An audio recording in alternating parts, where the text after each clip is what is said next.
Well, the 52nd edition of the annual Great Race is now in the books, and while the event went off without any major incident, it's an achievement in itself. Ruskin Mark has more on a great race like no other, staged during a pandemic.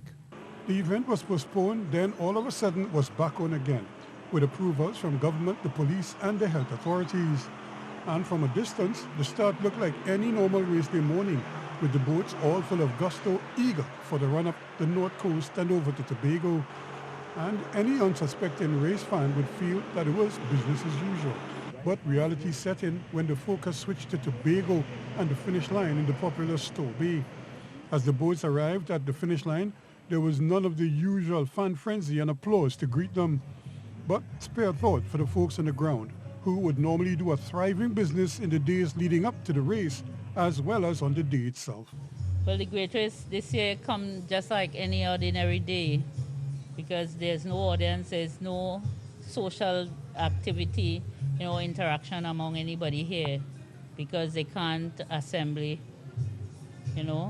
She was really echoing the general situation in the Crown Point area, which was devoid of spectators and looked more like a ghost town than the normal beehive of activity that is associated with a normal race day in Tobago.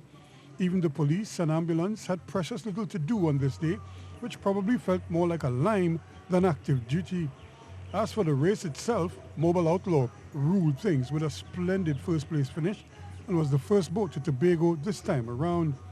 As usual, there were stories aplenty as to why some boats didn't do as well as others, including the Big Monster, who, like Mr. Solo, had some serious mechanical issues and actually blew a gasket, but limped over to Tobago, unlike their only rival in the A class. We were a little bit anxious on the beginning, and it was a standing start, so maybe we pushed the engines too hard in the beginning.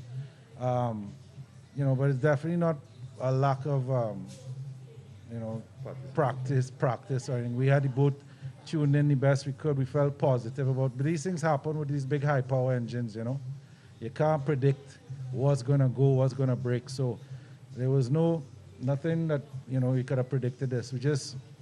I have to say again, just real happy to be here in Tobago. That the race came off, after all, was a huge boost. And everyone was grateful for the opportunity to race this year, giving thanks to all who made it possible, even though they were unable to bathe in the inviting waters in Stowe Bay. Maybe next year. Ruskin Mark, GDT Sports.